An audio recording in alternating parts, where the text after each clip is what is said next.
Yo, what's going on, Spiller? What you saying, my bro? How's everything, man? Everything's cool. Yeah, thank you. Obviously, you put in the call. You said it's time you want to be interviewed. And I thought, yeah, why not? First and foremost, I would say thank you for trusting me to do the interview. And hopefully I execute it the way you want me to execute it. You feel me, my brother? No, 100%, man. I feel like you've been a major part of my journey. I feel like in the game that I came in, you was one of the first people. I had loads of support, but you was one of the first people, I feel like from an outside point of view, that came in very early and helped push what I was doing. So yeah, man, it was only right that I felt like when the time was to sit down, I feel like it's not even the time to sit down, but I feel like where I'm at, I kind of want to sit down because I've been in the game like 3.5 years or 3 years now. So I feel like I kind of wanted to just to kind of open up a little bit more on what I'm trying to achieve and also what I have achieved. So, And also your story, in context of your story, because you do a lot. I think it goes over people's heads what you do, because not everything you put out there, you know what I'm saying? Yeah. So it's important. But before you start, I want to say congratulations for everything you've done in such a short space of time and the impact you caused. So we're going to bust this for you. Hey, more life, man. Uh, More life. We're going to start that for you. This is congratulations on everything from now, and hopefully you have a good 2026, my boy. Nah, hopefully, man. Hopefully. You say year 4. Year 4. You've done a lot in that. You've done a lot in that in such a short space of time, though. Yeah, I've done a We're lot. gonna uncover a lot. You've done a lot. You've I've worked done with a lot. Yeah. I would say, yeah, I've tried to anyway. Thank you very much, man. Yeah. I'm supposed to not be drinking, so this might be my only drink because I'm on a diet right now. Oh, you're on a diet. Yeah, man.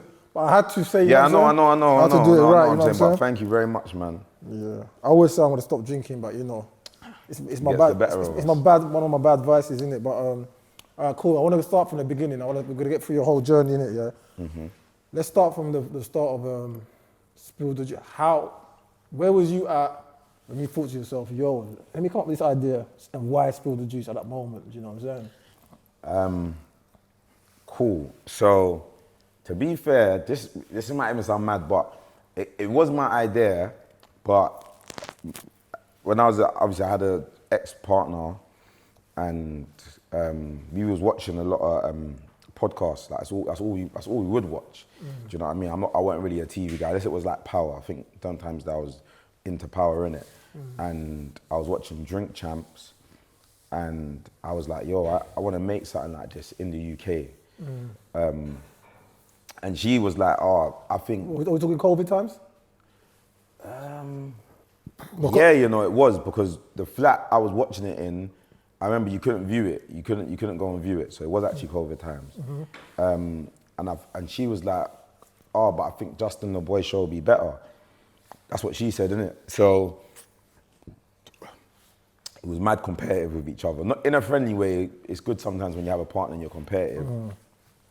I'm writing up a show, she's writing up a show, and actually in my head at the time I was thinking, those were like 2 big podcasters in America, and I thought, you know what, like Justin A show would be better.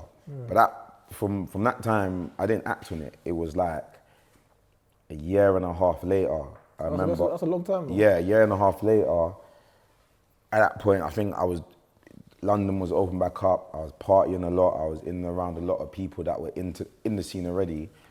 And I told the idea to somebody that was quite big in the scene, actually one of like the biggest content creators. And he was like, that would be cold. Who's the person? Where you holding back the name? I told Philly. I told Young What, Philly. hide No, I told. hide the name, bro. Yeah, I'm not. Yeah, I told Young Philly. I was like, right, this is cold. He was like, that's a cold idea. So from there, I think. And how did you know Young Philly? If he wasn't, because from what I know, he wasn't even in the industry. I think just from being in Central, I think. He's uptown. He's one of them. Yeah, I feel like a lot of people. You love the hype, innit? Yeah, I just think in general, if a lot of people London's very small, so I feel like if you're partying in Bagatelle or you're going tape or you're in Novikov every week, you're bound to bump into everyone. And that's how you was living before. Yeah, like I've sat next to John Terry and his missus when I'm at dinner. So I feel like you bump into everyone uptown. Do you know what I'm saying? So I feel like, yeah, man, he told me it was cold. And still from then, I think 6 months later, that's how I done it. But I didn't even, that wasn't the reason why I done it. I feel that idea was in my head. Obviously I had Bouncer, he's from the same borough as me, innit? From the opposite area, from my area, to be fair. Like, our areas don't really get along, innit? But at the same time, he was cool with people that I was around. So in a way, in my head, it was like, it was cool to talk to him. And it weren't like an issue, because I actually met him at like a Croydon barbecue. Like, he was just chilling there. And you're not same generation as well? Not same generation, but people my generation and the old generation were there. And we played a game of poker, and I won the poker. So that's how I kind of met him. And one day I was driving, and I saw him. I don't want to have to go off the thing, because the question is, how did the idea spill the juice? No, because this is kind of before Spill the Juice. So this is how my brain got to Spill the Juice. Okay, cool. Because that's how I got the idea. Yeah. But I'm saying how I actually executed it. Yeah. So from there, I was driving. I saw a bouncer at a petrol station. I pulled up to him. I'm like, well, go on, my bro. We're talking. Then I'm saying to him, look, I want to create a film. Do you know what I'm saying? I was like, I want to create a film, and he was like, "Oh, do you?" Yeah. I was like, "Yeah, let's do this together, innit? Let's create a film." At that point, I thought he was very impactful with everything he was doing, innit?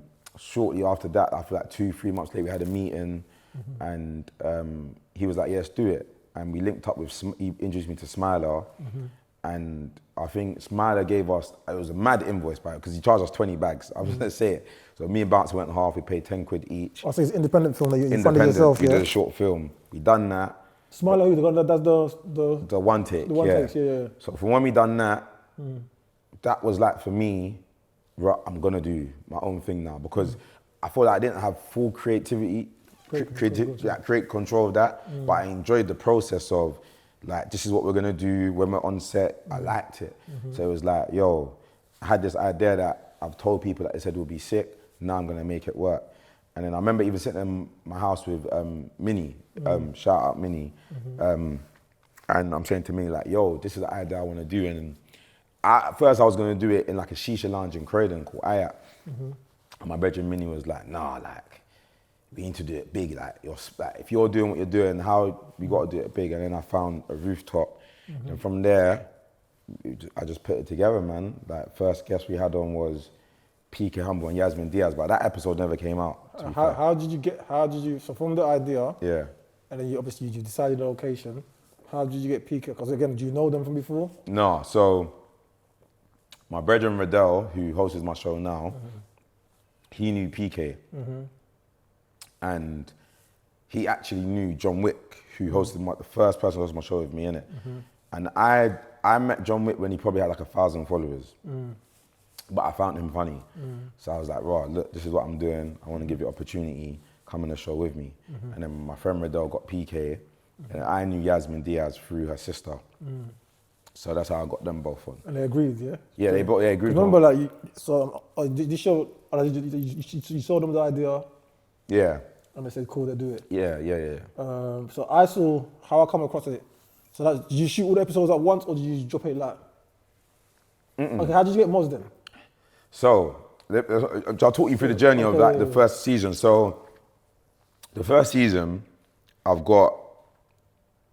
we done the pilot, and actually had a lot of help. So even Minnie's older brother, he helped me. Like, this was a pilot thing. Like, man was asking friends to help, and it was a sick, like, man had a support from a team of friends, and we all come together and we put it together. The pilot, the sounding was so awful, so bad. And the pilot, because I was gonna do the pilot and just put the pilot out. But it was so bad. And then I remember I was with Minnie's older brother. In my head, I'm saying, how am I gonna market this? Like, I had no idea. Just before I met you, anyone, I was like, how am I actually gonna market this show? From this one episode, I was like, no one really knows me. So I went online, I went onto Trend Central's Instagram. And on their Instagram, I just pressed, like, sometimes you have like message call, and I just called the number that was on there. That's mad. And it got through to Andy, Man like picked straight up. to him, That's like mad. straight to him. So I just said to him, Oh, yo. never pick up an Instagram call. So I was just like, yo, my name is Spiller. Like, I got this sick concept of a show. This is what it's similar like. I would like to present it to you. And he just said, yeah, come down. Literally, so me and my brethren, we went down there. Literally, I showed him the show for about 1 minute. And he was like, yeah, cool, I'll take the show. But he was like, well, I can't take this first episode because the sounding's so bad. So he's like, you're gonna need to redo this and I need 6 episodes minimum. So now it was like, all right, cool. I've been accepted onto Trend Central. Which is a big platform to start from. Big platform, I just need 6 episodes. Then it was like, how am I gonna kinda do 6 episodes like this? So I was thinking, cool. The venue I first used, they just didn't want me back because it was too much drama on the first day. So I found another venue, and then shout out James, he's actually behind like all like R&B and slow jams. He's behind a lot of them events. If you don't know James and Tunde. And when James saw me do my first episode, he hit me up and he was like, yo, like this is sick, like I want to get involved. Then I was like, look, I need a presenter. Then he was like, I got a girl for you. Brought Mazik. That was the Ambush episode. So from there, it was me, John Witt, Mazik. We done Ambush. And then the holiday. Like, yeah. But that was it. That's how Spill Juice came about. Okay, so there's a lot of. Do you know what's mad, yeah? What you said about Andy, when he saw it 1 second, he said he wants it. Yeah. So you gotta remember, my job is I watch bare content in it, or I come across bare content. I saw most posts. How I come across it, most posts is a trailer. I think it was Yasmin Diaz. Wherever it was a trailer. I think it was Ambush and all that. I think it was a summer day, innit? Yeah, we done the Ambush one, yeah. And then within 3 or 4 seconds of seeing the trailer, I hit her up. Yeah. Yo, I hit her up about it. This show, I said, sorry, this show's gonna work. Honestly, I thought, I haven't seen nothing, at that time in the UK, I hadn't seen nothing like it. I said, so very early on, I was like, you know, I think this show's actually gonna work.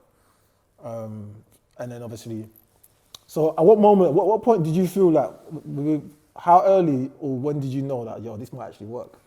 I'm not gonna lie, not on a cheeky thing, but I feel like anything I put my mind to works. Yeah. Like I think that's something special about me, man. I feel like. No, but okay, there's one thing. I get it because I'm similar. But when do you see it like in real life and think, oh, it's actually gonna work? When I dropped the first episode. Which one was the Ambush one? Nah, it was Tiny Bruce and Yasmin Diaz. Yeah.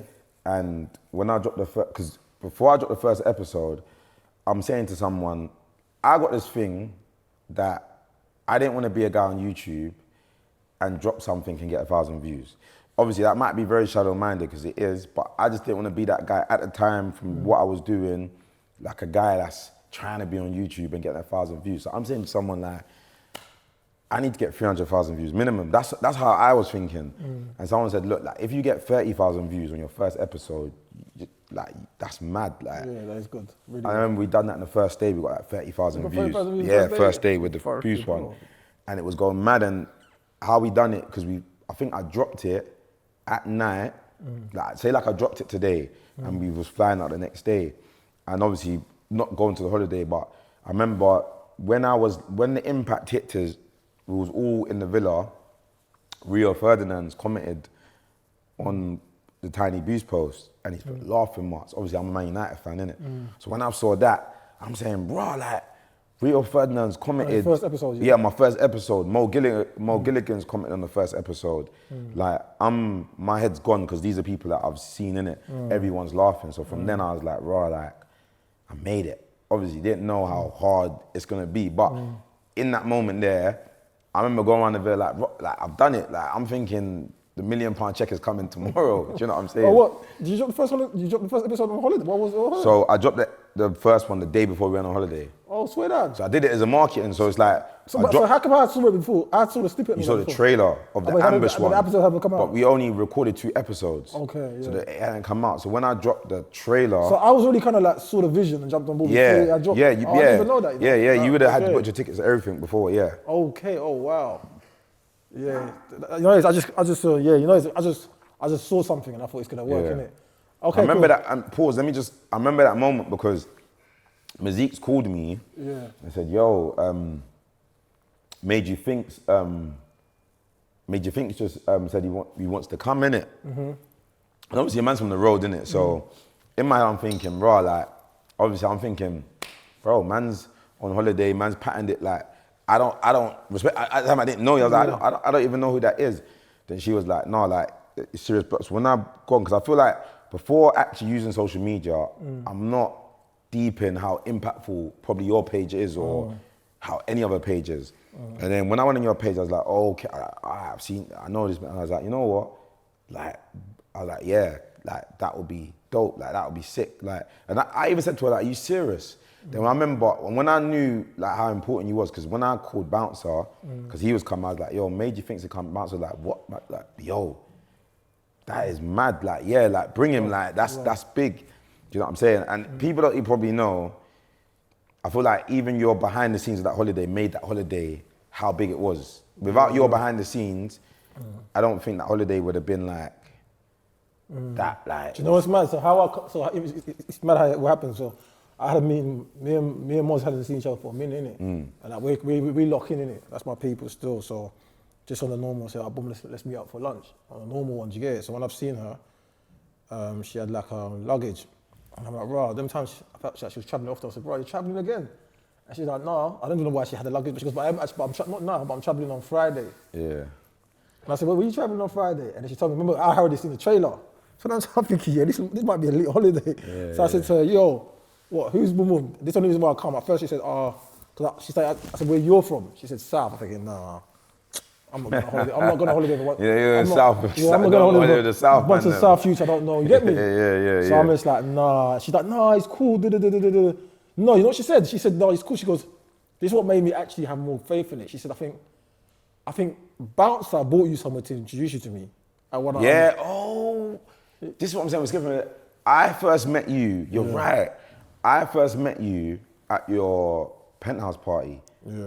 But obviously, I wasn't even in the industry then. Yeah. I didn't Macefield the juice. So I remember bouncing to me at Macefield penthouse. I remember, obviously, Mayfair. I remember Mayfair, the rooftop. I remember I saw you then.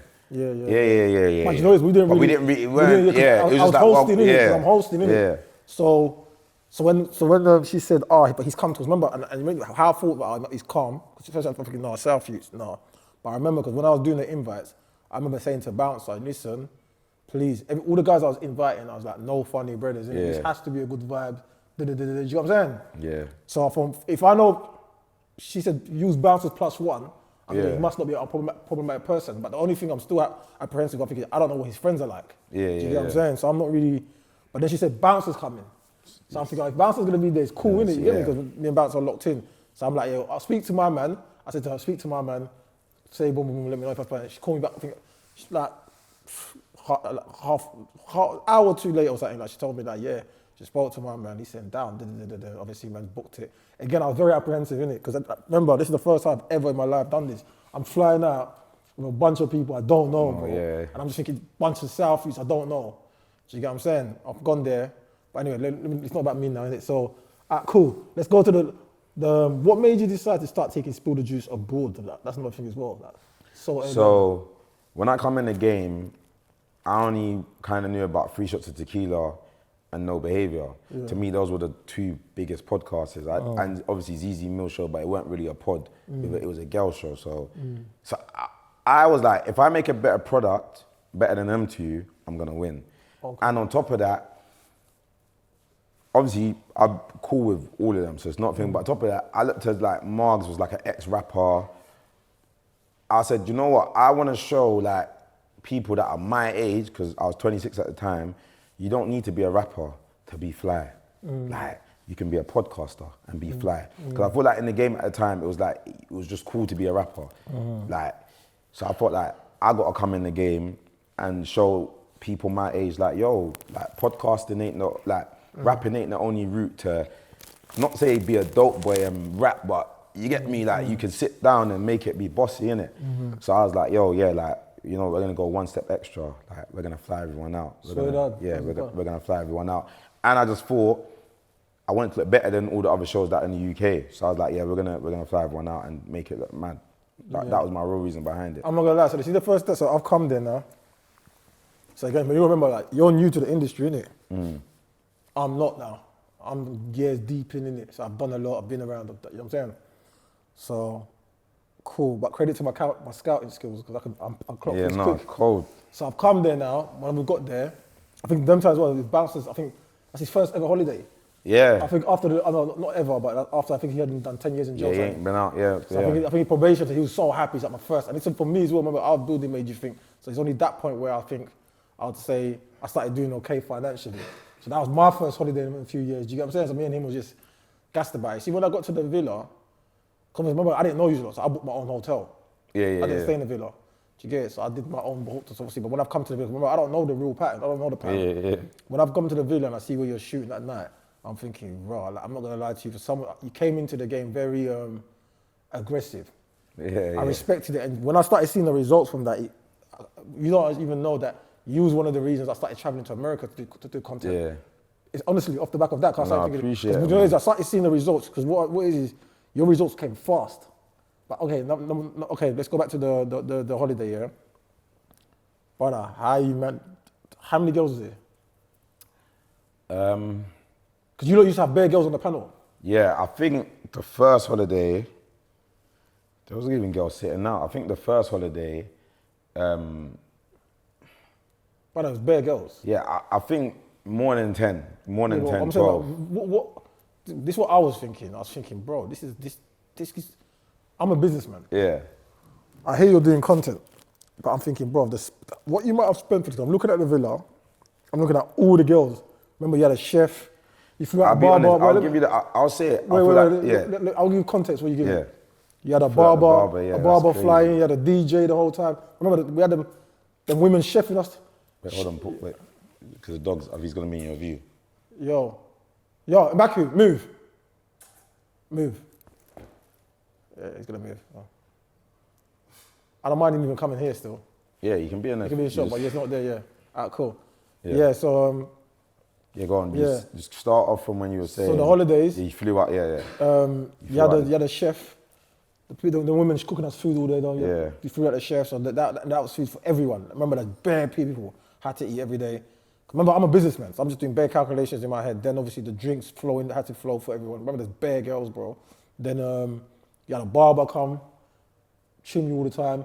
Then you had the DJ there all the time. Yeah. So when I'm looking at the whole thing, the villa, everyone, the girls, everything, every night, I'm thinking, raw, how much does this cost, bro? And you're not making this back off YouTube. Yeah, I would say the first two, because we did 2 holidays from June and August. Let's talk about the first one first. Yeah, I would say the first one probably cost, I can't really remember off key, but I'll say anywhere between 10 and 15 grand for the first, and that was for 5 days. Yeah. I'm probably can't even remember how much I was paying for the tickets because I flied everyone out. Yeah. Do you know what I'm saying? But you know what? Stress from the airport. You was like. Yeah, but you know what? Like, obviously that's bad practice, isn't it? If I was showing, if anyone was coming to me and like, I want to do that again, I'd be like, no, because I done that when I wasn't thinking about Spill Juice to be a business. This was more just. I'm no with it, and I'll tell you why. So I'm with it, obviously, naturally, as a business, it's got to make sense, innit? Mm-hmm. But why I'm kind of no with it is I feel like accidentally, the impact that at that time that it caused, yeah. You done it by accident, but it was kind of worth it in a sense where 100%. for what it done for the brand at that time when you came in the game. But obviously, just maintaining it is hard, isn't it? Yeah. That's where the problem does come, is the maintenance. But in terms of me, even when I was looking at it as a brand outside looking in, I feel like you came. It was a cut above the rest and everything else. Because like I said, the location you're shooting, the people that you're having, even like I saw you had Bouncer on the episode, didn't it? Bouncer and that Chanel girl. Episode, Chanel. How did you pick your guest on the first? To be fair, if I'm not even gonna lie, I think the first season was just anyone could get that had following. Yeah. Because it was very hard getting people even on holiday who hadn't actually seen a concept. The episodes wasn't already out. So, and even I'm a very sensible person. So, because I knew the show was kind of different from a lot of things that are out, I was thinking when I dropped the episode the day before we went away, I was hoping no one watched it because I didn't want no one to watch it and be like, oh, I'm not gonna attend this. But I knew once I had got everyone there, it was easy. Also, what I forgot is a part of the reason why I even flew everyone out also was I knew if I go and ask these girls probably to come on the show without having obviously my catalogue now, they might ask for money. So in my head I'm thinking, they might charge me £500 to do an episode. I might as well just fly them out because it was cheaper to bring everyone one place, shoot 5 episodes in 5 days, in 4 days, have fun without giving them the 500. If I get 5, that's what, 5, 2, do you know what I'm saying? So I kind of knew, and I knew that girls wouldn't want to do the show, but if I tell a girl, all right, cool, do you want to go on holiday for 5 days, stay in a villa, free food, free drinks, they're going to want to go. So that's how you kind of lure them in to do the interview. That was a really good holiday though. Yeah. First of all, the work was good, and then even like the certain things I had to help. I thought because the production you had at that time, the reason why I had to change them. They were. Do you know? No, big them up. Obviously, you started. No, big them when up. When I realized you wasn't the season, because I worked big up my guy Shannon in it, Cannon in it. Yeah. So Shannon would taught me bare about lighting and that. So when we started filming one time, and it's getting dark, and they're not changing settings, and they're just shooting, I just knew from then. Yeah. I said, I need to speak to my man because this is amateurs. Yeah. I feel like that was. That's the first lesson I learned about production. Was production is very hard, isn't it? And I think like my journey in production, like obviously these cameras, I own them, but I feel like shout out Shannon too because I think he's been very instrumental in my journey. Me as well. I learned a lot from him. Yeah, very instrumental. Because even if people might have realised there was a time this year where we stopped working together, and I feel like the business suffered a lot from it, and we actually went downhill. So I feel like production is very important. Production and I thought I'm not gonna lie to you, as someone that was a bit more experienced than you, when I came to, you done everything right, and I felt the only thing letting you down, I thought the amount of money that you're spending, everything, your production has to match it. Yeah. I remember when you bought Shannon the M24 interview. I sat down there, I come on set, I saw the big cameras. I'm thinking, wow. I remember when Shannon sent me back the M24 interview, I was like, yeah, we've landed. We landed. Yeah. It's not gonna bring you that much fish, you feel me? I was like, we landed. All right, cool. So the first holiday was really good. Had a good time. Come back, but that's when we locked in. What do you think made us like lock in so that close? Holiday, yeah. What was it? I feel, for me anyway, what I would say to you, giving you your flowers, I feel, for me, it was kind of, look, everyone is kind of in this industry, from what I've learned, is everyone's really, you know, like if you're popping today, everyone's going to be your friend. If you're not popping tomorrow, no one's going to be your friend. And I think throughout that, I've been through a lot of things, and I feel like as a friend, you've always, you know what I mean? Like you always looked up for me. And I feel like in life, you need people around you that's going to tell you when you're wrong sometimes. And I feel like you're a man that you would tell me like, yo, you're wrong. I remember one time I called you, and I'm so business orientated. And Major Thing said, bro, every time you call me, you talk about business. Call me and ask me how I am. And some people might have got offended by that. But for me, it's like, that's what makes you genuine. Do you know what I'm saying? So I feel like for me, I just think you was very genuine from the get-go, and we connected. And obviously, we have a wider friendship circle, and you're probably closer to them more than you're closer to me. Do you know what I'm saying? That trip, I didn't know then, innit? Obviously, it was gradual, but I actually made friends off that trip. Yeah. That trip was, like I said to you, I went there to have fun. It ended up being work. Also, I'm gonna be honest with you, I'm seeing a young brother trying.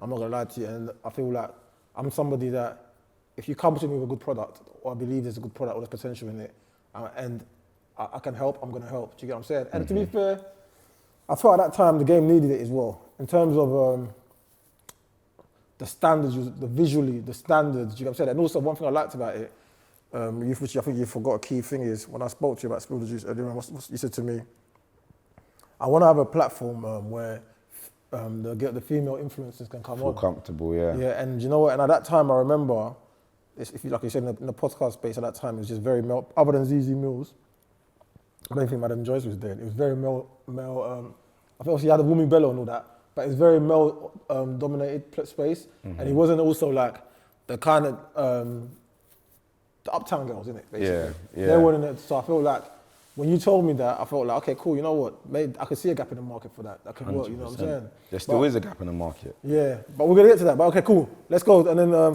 so number one, what made you go to the second holiday straight after Spill the Juice? Momentum, man. Because we went like, I suppose like a month or two apart. Yeah, month or two apart. We done the first one in June. Another expensive holiday. The second one was in August, but that was just momentum, man. I feel like the first one worked so well. And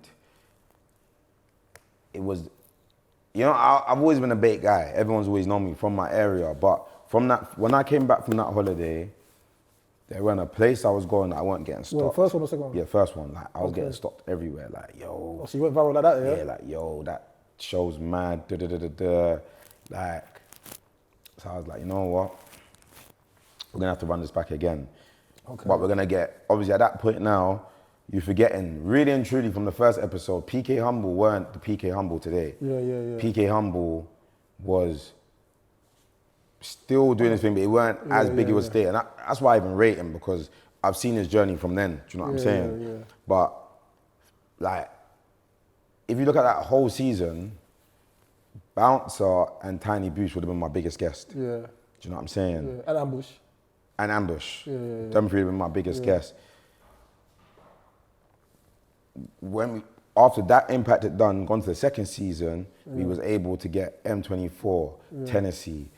Was that Tennessee on second season? Yeah. We'll get to that. Yeah. I'm just about the holidays. I think before we got to that, we went on the second holiday. I think you had J Huss's Loz. Like, that one. yeah. And then you had someone coming from America, and that's how I ended up doing the interview. Because someone didn't come, and then I had to. Yeah. So we had. I don't know. I was masked up then. I wouldn't want to do the interview. Yeah. Amanda said to me, "You spent so much money." The man said, "Oh, I got to do the interview." Let me talk about that. So, in fact, the second holiday was meant to have a girl called Corey, who's got with David Bunny, coming on holiday. Supposed to have IVD. Supposed to come on holiday. Supposed to have and Loz, and. No, someone from America or something. Yeah, that was the Corey girl. Okay. And only Loz turned up. And you know what, like, that was a big lesson for me, because I had paid for everyone's ticket prior. Like, I had paid for IVD's ticket. Like, I went through a manager, had paid for 2 tickets. And they confirmed me up until the day that it was coming. And on the day, they didn't come because the ticket I got them was basically they was in Ibiza at H's closing party. So from Ibiza to Portugal, you could only go to, like, let's say you could only go to London Heathrow. You couldn't go, but we're in Gatwick. So I said to her, when you get to London Heathrow, I can either get you a joint flight to Gatwick or you can get you a cab. I'm not gonna get a cab and I'm not getting a joint flight. So I'm not gonna come. Do you know what I'm saying? And Sound like you weren't really on it then. well, that's my point. You've made me pay for everything. I've been negotiating with you and your manager for time. Everything's been booked. I've spent the money. Say that was my only interview. Obviously, there's nothing bad on her. Like, it's nothing bad on her because it's the game, innit? But I think that holiday taught me a lot about the game, because the first one went all right. Then I'm thinking, all right, yeah, we're here, and I've paid all this money again. And then I'm in a villa and I've really got 2 interviews to do. And I've wasted that. I've wasted, let's say I wasted 20 grand. So that was like one of the first big L's that I took in the game that really made me look like, raw, like, this may not be as easy as I thought it was. It would be, innit? But yeah, that was a lesson still. That was a big The second holiday was right. It wasn't as good as the first one. Villa was mad though. We did have a good time, but yeah. I don't even want to get into it. Yeah. But yeah, the second one wasn't as good. It was a bit crazy. The first one, I think like everyone was just a lot nicer. And the first one, everyone was nice to me. The second one. The second You know what, one. everyone was nice to me. Do you know what it is? I felt like for me, obviously, remember, that I'm doing a lot of things by myself. I haven't really got no helpers. I haven't, like, when I go into production sets now and I see like line producer, AD, first AD, this, that, like, sometimes you go on set, there's like 20 people behind the camera. Do you know what I'm saying? Still, I do a lot of things by myself. So going on that holiday, I really needed a team of like 15 people to really govern that, because when I even go back, we should have left that holiday with like thousands and thousands of content. Like, it should have been content galore. But remember, at the same time, I'm not even 5 months in. Yeah, like, you learn a lot. So I was learning on the job. I learned a lot still. You was even working Shannon that time still, I can't lie. I was thinking, right, I was working Shannon still. But even that, like, I didn't know so much. Shannon's telling me, yo, we got to pay for a carnet, like, when you go overseas. He's telling me it's 2 bags. I'm thinking he's trying to rob me. Yeah, I don't. I'm from the road. You're telling me to bring a camera. remember I was trying to tell you that Portugal. he's not trying to rob We you. got to pay a bag to put this in your suitcase. But I was so new to the game. I'm thinking, what's this guy talking about? You know what I'm saying? So everything was a learning curve then. Everything I was doing was a learning curve then. Do you know what I'm saying? All right, cool. So let's move on to, all right, cool. Because obviously you started off with John Wick. Yeah. He's gone on, like, he's on Filthy Fellas and that now, he's doing his thing. Yeah. Congratulations. What happened with John Wick?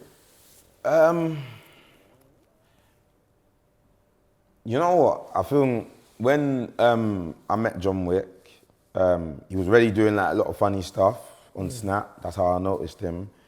And I thought he would have fitted the profile of the show I was creating, which was Spoiled Juice at the time. Brought him on, but I feel like what I learned, and I've learned this with loads of people, so it's not just him. No matter, if you have a business right now, yeah, let's say for instance, you open up a shop today, yeah, and you might just open up a shop and have £0, let's say, and you're just trying to get the shop off the ground. You might go to me and say, yo, Spill, can you help me out with this shop? I'm still gonna look at you as the boss. I'm still gonna look at you as you're the money man. I'm not gonna worry about the struggle you've put together, do you know what I'm saying? So I feel like with John Wick, it was a thing of, I've put him on the show, but he's looking at me like, yo, like what's going on? Like, and I was more looking at it from a thing of, yo, this is gonna be our show. Like, you're with me from the start. I'm on the street mentality. Like, let's do this from the start. This is gonna be us. So I think we fell out over something as little as £200 over me not paying for his ticket on the second holiday to go away with me. Do you know what I'm saying? And obviously I kind of heard what he was saying, because he was looking at it as like, well, if you're paying for all these girls and I'm gonna be interviewing them, you can pay for me in it. But I'm looking at it as like, yo, you're man them. Pattern that, like man's doing everything else. But he's not, man. But at the same time, his defense. He's not. Do you know what I'm saying? Work, yeah. But obviously, remember, like I said, I was very new in. Yeah. So, but obviously that was it, innit? But like, I'm happy. I'm even happy that I played a part. I gave him opportunity. Do you know what I'm saying? Because he's doing well now, and I saw that in him before anyone did. I would like to say in it, or people might have saw it in him, but I saw something in him. I gave him opportunity, and whether we didn't work again, but I'm still grateful that we did work together for the episodes we done, and I'm happy that he's gone on to do great things. Do you know what I'm saying? So at this point as well, when you're spending all this money, because you're spending a lot of money, bro. Yeah. Let's just say like let's just say from the 2 holidays already. Let's just say we're already like 40 quid, 30 quid. I'm 50 quid down. 50 quid down to from Smaller Juice. Yeah? I'm spending the advance money what the rappers are getting. Yeah, you spend 50 quid and like business-wise, because like you're not monetizing off YouTube now. Because remember you started on Trend Central, then you moved to your one, innit? So you monetize. Yeah, I only monetize off YouTube on the 3rd season, because when I did the 1st season on Trend Central, I went to them. I said to them, look, I've done the 1st season, gone successful. I want to do a 2nd season. Could you come over and shoot for me for free? I'm gonna go on your channel. He was like, we can't do it for free. You're gonna have to pay us. So I was like, cool. How much percentage am I getting off the YouTube back? He told me, and he said to me that, the 1st season you didn't make that much. Then he was like, he can only give me 20%. So you want me to shoot my show, put it on your YouTube channel, and you're only giving me 20% of this money. I was like, nah. And because of the people I had on the 2nd season, the M24s, I was like, if I'm ever gonna start my own YouTube channel, We'll start now. it needs to be now. Alright, cool. So we'll move on. Okay, cool. So you got M24, but anyway, one of the big additions was Tennessee on the 2nd season. How did you get Tennessee first and foremost? How did that relationship start? So I met Tennessee outside court. Okay. Literally, I had a driving case. She had a driving case. I've come out. I've seen her there, and this is like a month. Did you know, like, when you approached her, did she already know of your show? So she didn't know who I was, but she knew about the show. Yeah. So this was like a month after I come back from holiday, and at first I was sitting down because it was lunch. So she was sitting down with her mum, and I was sitting down. I wasn't shook to approach her, but it's in court. Remember, it's mad quiet. Like nobody's speaking. Like everyone's whispering. So I was thinking, how am I gonna go up to her and start? And I was thinking, you know what? this is destined. Like, because when I started Spill the Juice, I said, if I get Maya Mills or Tennessee on my show, like these were the UK, like it girls at the time, but they weren't doing content, they weren't talking. And I said, if I can get these girls to come out and talk, it will go in it. So, yeah, I approached her, just said to her, like, yo, like, I rate what you do.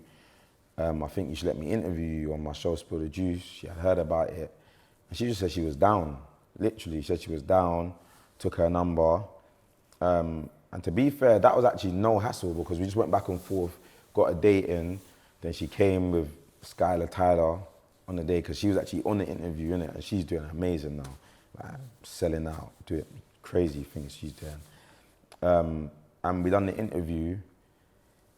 And on the lead up to release the interview, we actually lived near each other. So we was going to the cafe and we was like editing the interview together. And when we was watching it, I said, you should host this show, you know. And she was like, that's what I was thinking. And I was like, yeah, like you should host the show. I feel like you'd be sick host. Like you don't really speak. I feel like this would be a new avenue for you. Then she was like, yeah, I need to check with my management, whatever. She done that. They said she could. So we already knew before we dropped the first episode she was going to host the show. Do you know what I'm saying? And then, like, when we dropped that episode of 10, I would say that was the most viral episode we had at that point. Because at that point, like, the Shade Bars and them people hadn't posted us yet. When we dropped that one, everyone was posting us, it was going viral. And then, yeah, Tennessee joined us for the third season and came on the show, and that's how our relationship kind of began still. Yeah, she's a natural at that still. She was good at that still. What's she like to work with? What's she like? I told Ten that if she worked with me or continue, this was when I said, if you let me work with you and let me push you, I told her she'll be the next host of Love Island one day. And I still feel she can be the host of Love Island one day. I feel like after Maya Jama, I actually feel like if you're looking for someone to replace Maya Jama on Love Island, I feel like she would be perfect for that, Tennessee.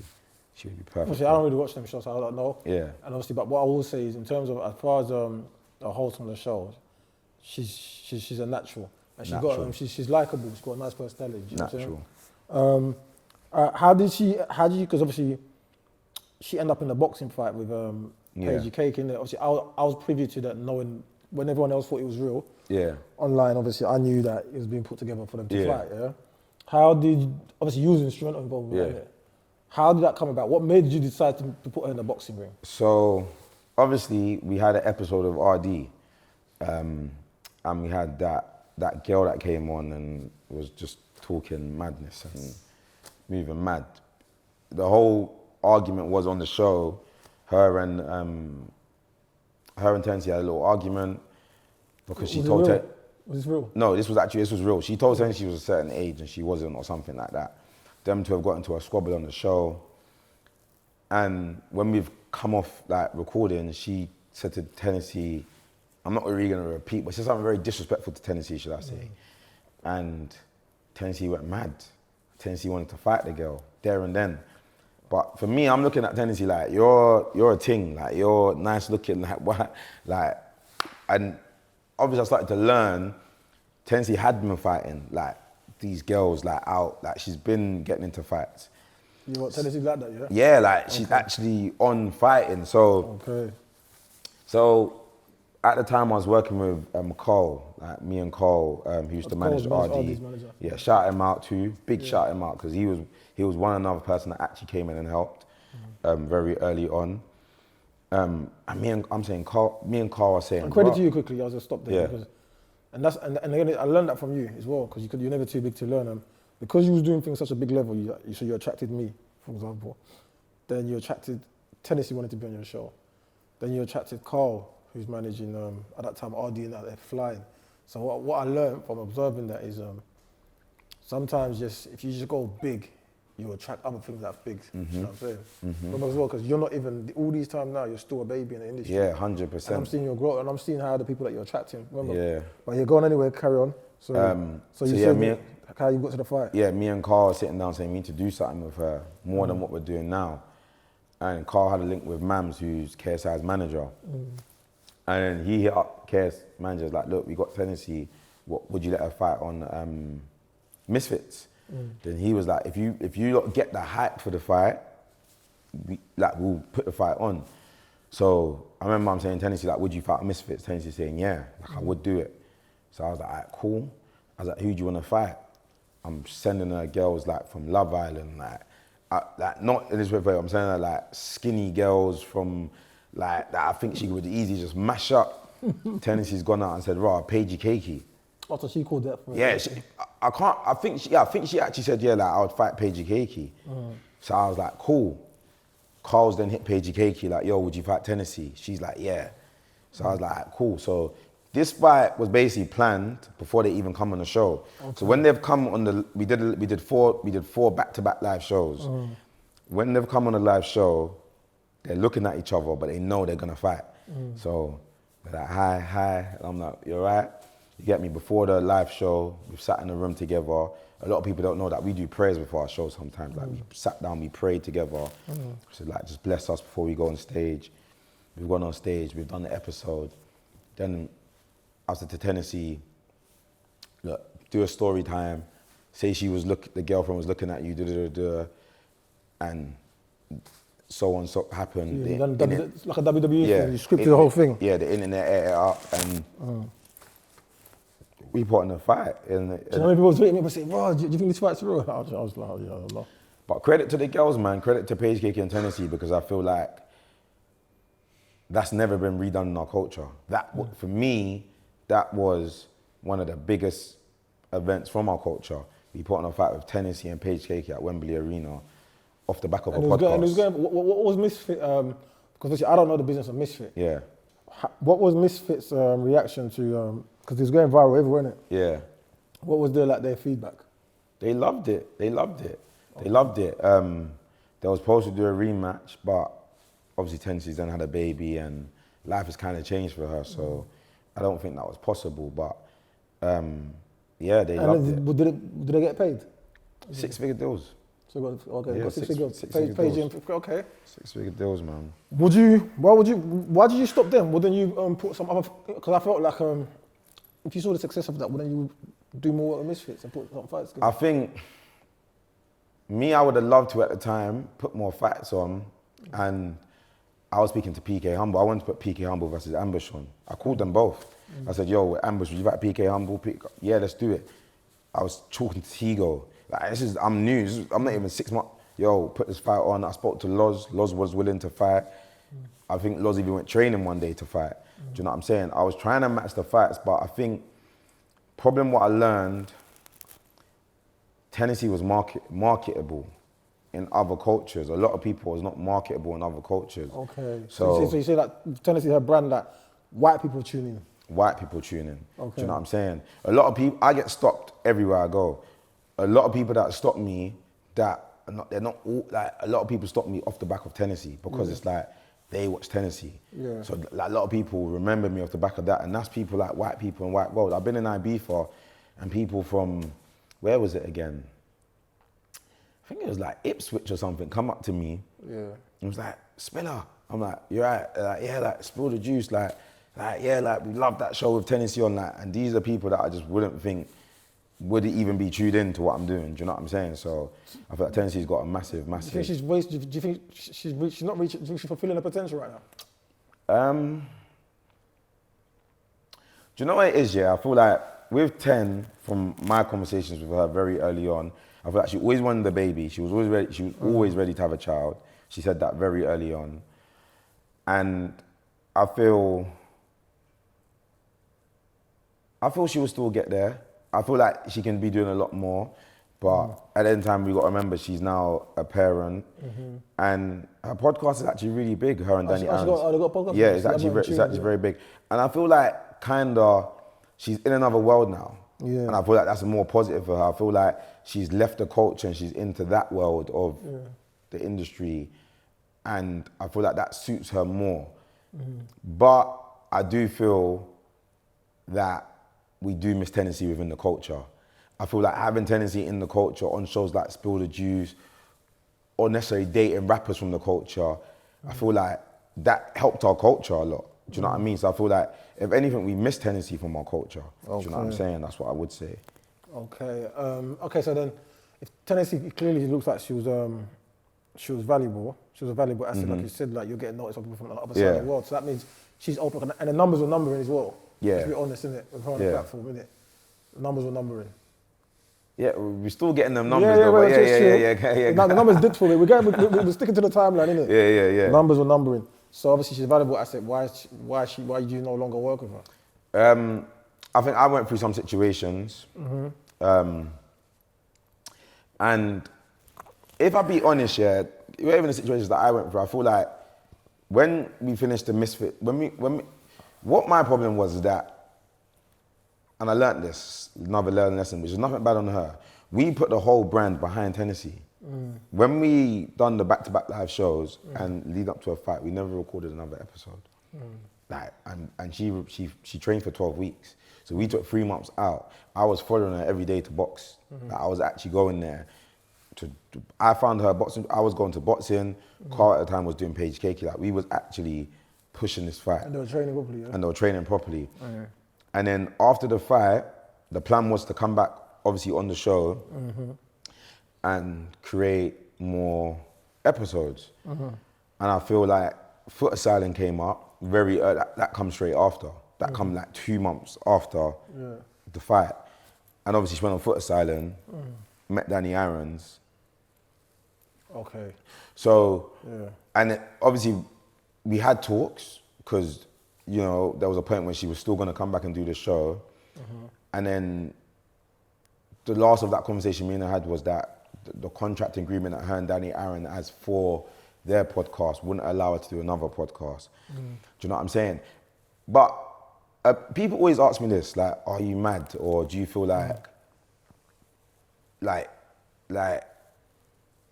are you a bit angry about that you don't work together? But I would say this in it is like, no, because obviously I would love to work with Tennessee. I would love to work with her, and I still feel we will work together in the future. My destiny is not stopped here. I feel like I'm going to do many more things. But I feel like without Tennessee, do I get Liyah Mai?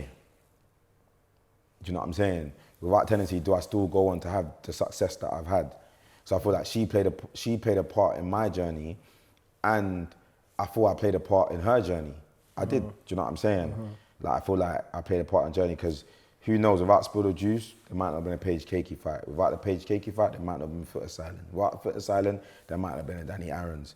Do you know what I'm saying? So your tragedy could have changed, could have been mad different, but that's the game, innit? Do you know what I'm saying? I'm happy to have worked with all these people and they're part of my story. Do you know what I'm saying? One thing is, I don't know if you, well, I spoke to you about this, but I'll say publicly. With the Tennessee thing, because obviously it's mad because I see you and Digga D like kind of locked in now. Because I saw you on the phone team in jail. I see him at your event, but there was a time he wasn't too happy with you, and I was kind of in a slight awkward situation. So Digga D done. He wanted to basically get a lot of stuff off his chest, innit? And he wanted to do some content with some influential people from the industry. So I was one of them amongst the people that he invited to come and do it, yeah. I'm kind of glad the thing didn't come out because it was a bit too controversial for my liking. But it's when I built, Amani was there, Take a Risk, that's why I built a relationship with him from there. UKO, I think I met him from there. You put me onto UKO as well, by the way. But that's why I think I met him in person then. Billy the Goat. So there's a few of us here. And when we started the interview, he started going at you right from the gate. But remember now, I'm locked in with you. So I'm thinking, I'm gonna be transparent. The things he's upset about, I'm kind of on his side in the sense where like I'm a man's man, innit? And that's his girl. Why are you asking him? Why is he asking him certain questions? You get what I'm saying? And me being a man's man, if that was done to me, I'd feel some type of way. So I'm hearing Digga, but at the same time, I can't overly let him just saying whatever about you at that time and not resisting. Do you get it? Because then I'm going to look like, oh, you're supposed to be my guy. So it was just awkward, didn't it? So he had this conversation at the start. So I'm feeling dumb because I'm defending you, but really truly, I'm not even on your side. I have to defend you. But so anyway, but how does it go from that? Because he wasn't happy to like now you lot are. Do you know what? I feel like there was more to that story that you might not probably knew what I've learnt now. So obviously at that time I I know we'll probably get into it, we did the Shamara London in that episode. And I feel like, how do I say this? I feel like they didn't like how I interviewed them, innit? Yeah. And I feel like they were cool with Digga D, innit? Do you know what I'm saying? And I feel like, because they didn't like the way I interviewed them, apparently, you know, I'm older than them. I would say I was asking them questions that I shouldn't have been asking them on the show. They didn't feel like they was media ready.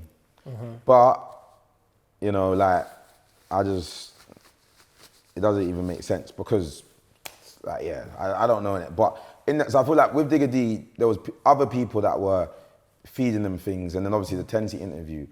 And I remember you come and told me that. But at that point, I was really just new, and I'm not probably understanding it. And two, I'm not trying to cause harm or be disrespectful. And first of all, so I'm from the streets. Like, I'm not trying to go online and argue with anyone on the internet. That will never be me. You'll never see me on a battle going back and forth with anyone from the internet, because I'm from the streets. Like, I come in this game to make money and change my life. That's it. I ain't come in this game to war anyone for no reason. Like, I want to make money with everyone. Do you know what I mean? I want to build something with everyone. I come here to change my life. So I think he was angry. Obviously, he had the right to be angry. UKL did a joint call with us, innit? And we've gone on the phone, and like, we've just gone at each other in a way, and he was saying, yeah, come link me now. So I'm saying, like, cool, where am I linking you? Like, and you know what I rate about Digga D is that we could have argued. We might not even linked each other, but we could have argued and not liked each other. But I think they came to a point where we kind of realized as men, and he's younger than me, I'm older than him, innit? But I think he was mature enough to realize. And remember, why I say he's mature enough, because he's Digga D. Like, he's very successful. I know that don't mean nothing in the terms of respect, but he could have an ego. I'm new. He could have tried and rubbed man out. Told anyone, no one worked with this guy, whatever, but I feel like we kind of saw eye to eye and kind of saw like, yo, this is a gal argument we're arguing over. Like, it's not nothing serious, you know what I'm saying? And then I feel like from there, we was just mad cool. And he reminded me a little bit of myself with his energy and his ego, do you know what I'm saying? That kind of, I'm on take on anyone. And from that, we rocked together. And then I feel like we've just always got in contact and spoke. And anytime we do speak, it's been very, very positivity. Do you know what I'm saying? Like, keep your head up. When he was inside, I talked to him all the time and tell him like, yo, bro, like, the world's your destiny. Like, you can be the biggest rapper from the UK. You just gotta come down and put your head to paper. Do you know what I'm saying? And like, do it. Do you know what I'm saying? And even that time I interviewed him from jail, it wasn't even planned. It was love, because I've had an interview with Trap Ross. Liyah Mai was supposed to do the interview. Liyah Mai decided she didn't want to do the interview. So I was like, all right, cool, I'll interview you. But to make the interview viral, you always need components to make an interview viral. So I kind of thought, me and Trap Ross, it's not really going to get the numbers that I want it to get. So I shouted Digga D like, yo, I'm doing an interview with Trap Ross. Like, do you want to say something to your fans and talk to him? Yeah, cool, bam, went to the interview, done that. Do you know what I'm saying? And obviously, and even though I released a snippet and it went viral, and I think his team told him, yo, don't drop it. He said to me, yo, Spill, we can't drop the full 40 minutes, but I'm gonna give you 10 minutes. And he still let me run it. Do you know what I'm saying? So I feel like it's mad love. And even on my birthday, shout him out, he bought me an Ace of Spades. I think he's the only person that bought me a bottle on my birthday. Like, literally, he bought me an Ace of Spades. Digga, you know, one thing I like about Digga, nothing people don't understand. You know why a lot of people in the media back Digga? Because I feel like, for example, everyone's got this thing where, like, I think everyone hates Sense, which is I don't agree with, because man, even Sense, like I said to you, like, I don't ever take it serious. One time I messaged Sense, this is Sense, I'm thinking he's not going to reply. But you know what you just do? I was on the airport, I was going to, I think Miami or something like that. I was on the airport, or DR, whatever, yeah. And I was drunk, so I just messaged Sense. I saw some tracks that I like. So I messaged him thinking, oh, he ain't going to reply back anyway. But the guy replied back, oh yeah, what can man get? I'm trying to buy the tracksuit. But he's like, nah, cool. Then listen to him, and he sent me, he ended up sending me like a couple, not one. I've asked for one. He's ended up, so I'm a sort of person, I'm a very grateful person, innit? Do you know what I'm saying? Like, you're not going on, sorry. I'm a very grateful person, innit? So when you do good by me, I don't actually be forgetting. So I'm not somebody that would ever go on, like, they'll have an agenda against Sench as well. But what I'll say is, one thing about the reason why I realize a lot of media people kind of always like take a real liking to Digga, because Digga's like, no matter how big he is, he will talk to anybody, media, or behind the scenes, you know what I'm saying? And not even on some strategic thing, because we also know when people are talking to you and being nice to you on a strategic thing, innit? He just generally locks in with a lot of the media people. So what happens is they're always kind of like slightly on Digga's side. Do you know what it is? I would say this, innit? I'm a man, and I like to say this and I like to believe this, I talk to everybody, innit? Yeah. Because even from West, I've interviewed Marlo P. I spoke to Digga D. I spoke to Fredo. Do you know what I'm saying? I think I even spoke to some Essentials team at a point. But one thing I'll say this, innit, is like, some people, and Digga D's one of them, like I said, they build genuine connections. Yeah. And you know what man rates about Digga D? Because he's probably the pause for the biggest part. Out of everyone, he's probably the person that's the biggest rapper that I would say out of everyone that I probably can connect to, is that he's helping build the culture. Yeah. You see, a lot of other people, it's like, alright, cool. Man rate Central C, even, I think I was in Wireless and one of his team were gonna say something to me and I just looked at him like, please, like, don't, like, just, I don't know in it, because I don't know in it, but I felt like I was gonna say something to me and they didn't, but I saw YBZ. I saw YB's. And, you know, like, one thing I would say is like, alright, cool. Help build the culture, innit? We all got a part to play in this. Because at the end of the day, without the culture, without us, the unity, how can we all be bigger? We don't know how people, the only thing else, go on. No, let me say one point. So my point is, obviously, I can't give my opinion about every sector of this culture. So for instance, I'm not a blog page. I can't give you my opinion on how a blog page, what helps a blog page, but I'm giving you from a media point of view, because that's what I mainly do. Podcast is media. And I'm saying it's like, you got loads of people that are big, doing their thing, but to me, they're not helping build the media side of this culture. Do you know what I'm saying? So I feel like for Digga D, he's one person that has actually helped. Do you know what I'm saying?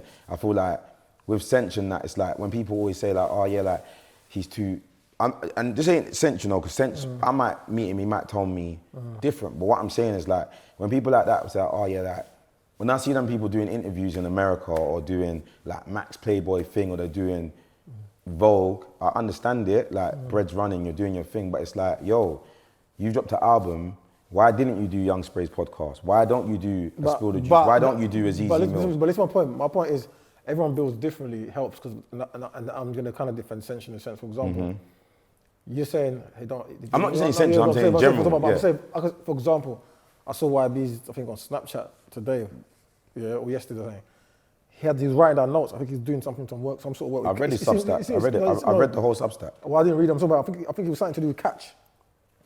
But I'm thinking, I don't know. And then obviously, like, for example, Kirky's told me stuff when he's like, conversations behind the scene when YB is advising him. Then also with Sench, it's like, come on, think about it. When he's putting Young Spray and Chronic and that on his album, on his big debut album, that's helping them, bro. That's actually helping them. When he's putting Broad Day Blakes on his album, that's helping them. So it's like, we just don't know how people are helping people. Do you get what I'm saying? Sometimes help doesn't always have to be in front of the cameras, you know what I'm saying? But hear what, on some, like... Think about Young Spray's podcast, being on Central C's album. Cool. But then, all right, cool. Let me ask you a question. Yeah. Shout out Sench for that. That's a big move, innit? Yeah. But cool.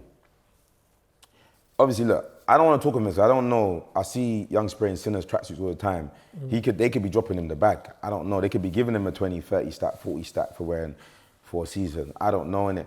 But what man's saying is that, yo, you could have blessed him with an episode. Because that episode you blessed him with would have took him to another level. Do you know what I'm saying? Look, when Crimo just did the film with Young Ads, I spoke to Crimo. That's took him to another level. Do you know what I'm saying? So it's like, a voiceover on an album, I'm not saying that's not big, but I'm saying, like, there's more things people can do for the culture. We can't also tell people how to help. Yeah, but listen. That's a big thing for the culture. 100%. Do you know what it is, listen, I can't tell people how to help, yeah. Man can't tell people how to help, yeah. But at the end of the day, yeah, we're all here to build a scene, innit? Yeah. Do you know what I'm saying? We're all here to build a scene, innit? So it's like, and what people don't understand, yeah, is like, how can our scene be built? This is what I say. How can our scene be built if we're not helping to be it? How can Meat Mill, if Meat Mill comes to London, why would he do a Spill the Juice? Think about it. Meat Mill's lands in London. Yo, Meat, what could you do a Spill the Juice? He might say, well, Senche done a Spill the Juice. Tion Wayne done a Spill the Juice. These are your biggest rappers. Skepta ain't done a Spill the Juice. Why the hell am I gonna go on a Spill the Juice if your biggest rappers from your country ain't done it? Do you know what I'm saying? But when Giggs goes to America, he's gonna do a Drink Champs. Why? Because the biggest rappers from that country have been on that platform.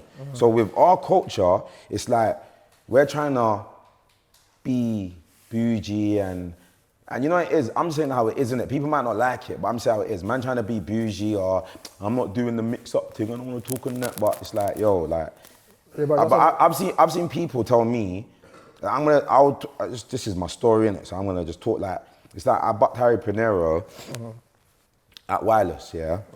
He's with Chunks. Shout them out, innit, yeah? Obviously, I just get tired of people telling me they're gonna do things or not do things, innit? Like, I've been in this game a little bit long now, innit? I feel like I've done, not enough, but I've done something, yeah? Obviously, I'm saying to Harry Pinero, like, yo, when we gonna get like something done, yeah? He goes to me, obviously, what Harry always says, and I'm cool with Harry, innit? But what he says is like, yo, like, yeah, we're gonna do it soon. I'm saying, yeah, but we always say this, you know what I'm saying? Yeah, but it's time. It's time, innit? So obviously, I've then gone to Chunks, like, yo, like, question, like, would you actually, like, do an episode with me? Like, because actually, like, it's like, you're here in front of my face, I'm just gonna ask you, is now, innit? Like, there's not, what have I got, like, why am I not gonna ask you? Then he was like, no, I wouldn't. I wouldn't do it on your platform. I respect that he's honest. No, honestly. So in my head, I was like, why wouldn't you? He was like, because, like, man, like, why would I? Like, why? I don't have to. I've got my platform. I've got my things in it. It was cool. Obviously, he's then, I looked at Harry. I said to Harry, like, bro, I'm just gonna be on a 50 Cent thing now with you lot then, innit? That's what I said to Harry. And Harry started laughing, man started laughing. And Harry saying to me, bro, like, Pass, I get it. Like, I get why you feel that way, but you have to understand, like, our situation or what we're doing, innit? And da-da-da-da-da. But to me, it's like, in this game that we're in, yeah, I've come in this game, I think that a lot of people, you see when, like, Bouncer says there's a ring in that, I don't think there's a ring. What I just think is, yeah, a lot of people stay within circles that they're comfortable in and get money in. Do you know what I'm saying? So a lot of people don't want to, like... Do you know what it is? Can I interject? I'm Yeah. going to speak. Sometimes you also can't be a bit entitled, bro. Just to be fair, yeah. Like, Chunks, listen what I'm saying. Chunks was honest enough to say, see me, I respect more of a man tells me no to my face because it's a lot of bullshit. First of all, Harry Pinero, I can vouch for Harry Pinero has done things for me without charging me, bro. Do you get what I'm saying? That's helped me. He's come. He's been on the show for me. Do you know what I'm saying? I had a podcast with Down to Mars with the girls. He's come and done it, bro. So they do things as well. Harry Pinero has helped me. I can speak on that. And then if someone like Chunks is like, if he has got his own platform and he says to you, I don't want to come on your show, he has the right to do that. Do you know what obviously do not. You know what it is? And the thing is, what we can't also have a mentality. Do you know what it is? Some people are not going to rock with us. That's just how it is. Some people are not going to rock with you, and some people are going to rock with you. You got to focus on what's going to rock with you. Do you get what I'm saying? 100%. And look, I don't want to get my wires crossed. I agree with that. And my mentality is, I don't even like. I would love to work with these people. Can anyone hit you up and say, I want to be on Spill the Juice? I want you to interview on Spill the Juice. Can anyone hit you? If they put in the work, yeah. So what? Chunks can be like, you got to put in more work. Maybe I do. I'd rather you say that to me though. Do you know what I'm saying? I'd rather you say that to me though, because look, man. Let's not even stay to that because your interview is about you. So Let's not even move on to that because now we're going off to. One thing is as well with Spill the Juice that you should be proud of yourself is there's times where you've some episodes you've done has made the national newspapers. Yeah. So yeah. away from the culture. One, how did it make you feel? Two, why do you think that is? And then three, do you think that puts you on levels above a lot, respectfully, in a competitive way, about other platforms? Because you're making, some of your episodes have gone away from the culture and gone to national press. Yeah, man. No, obviously that makes me feel very good in it. I feel like one of the main episodes that done that was the summer Quengface one. We was actually arguing with Love Island, going back and forth. They was tweeting about us. It was good. And I feel like, yeah, man. The Love Island actual platform? Yeah, well, the people, India, who was on Love Island, hosting at the time. Okay. Like, Is it India that got the Dammy, yeah. Okay, yeah. The hosting at the time, going back and forth, that was mad. And then I remember Tennessee spoke about, I can't remember the girl's name, but she done a reply back. Yeah, it was mad, it was mad. But I feel like Spill the Juice is a very big platform. I was having this conversation with Amani, Tate Riss. Shout out Amani. But Come on, that's my guy. We was like, competitive. We was competitive, which is friendly fire, respectfully competitive. And I was trying to say to him, I just feel like with Spill the Juice, we've just had moments within this culture that have been like, just massive moments. And respectfully, I was looking at, not saying anything about his, but I just feel like it's a very big platform, very big platform. I feel like people underestimate it. I feel like, because I'm on the platform from day one till now, I feel like when I go out in the street, I know how big the platform is, because there's not a day I don't get stopped if I go out in public. Do you know what I mean? I always get stopped. So, and shout out people that stop me, man, because they actually keep me going more than anything. Because some days I just feel like this is mad. But then when I go out and people come up to me and they be like, listen, like, I respect what you've done so much, I feel like it keeps me going. So yeah, man, I feel like it's a massive platform. Why do you go missing sometimes? Spill the juice. No, we'll get back to that. Liyah Mai, let's get to that. Okay, all right, Liyah Mai. How did the relationship start with Liyah Mai? How did you find her? What made you decide to work with her and give her own platform? Liyah Mai is the GOAT, first of all. Let's shout her out, man. Let's shout Liyah Mai out. Okay, what makes her the GOAT? She's the only British baddie we have. In what sense? In terms of social media, you talk about? Yeah, like or you talk about in real life? There's no one, there's not another Liyah Mai within the industry. In the UK industry. I don't get it, but what does that mean though? In what specific? No, that just makes her special, innit? But you're saying, respectfully, there's other girls that fall under categories of being baddies. Who? That's what I'm not gonna name names. No, come on, we're talking. I'm saying that you have someone like a Tennessee, you could put Tennessee and My Mills and Kenza in the same category. Respectfully, you could. What did you say, Tennessee? You could put Tennessee, My Mills and Kenza in the same category. Yeah? Oh, yeah. You can't put Liyah Mai in their category, you can't put them in Liyah Mai's category. And you can't put Liyah Mai in the same category as someone like a Loz. Do you get what I'm saying? Why do you say that? Because they're just viewed in two different.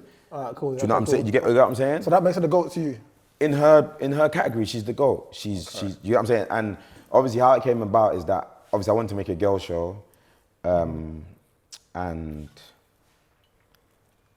I was thinking, who can I make a girl show with? And I just thought, Liyah Mai has so much negativity surrounding her name, and obviously negativity sells. Do you know what I mean?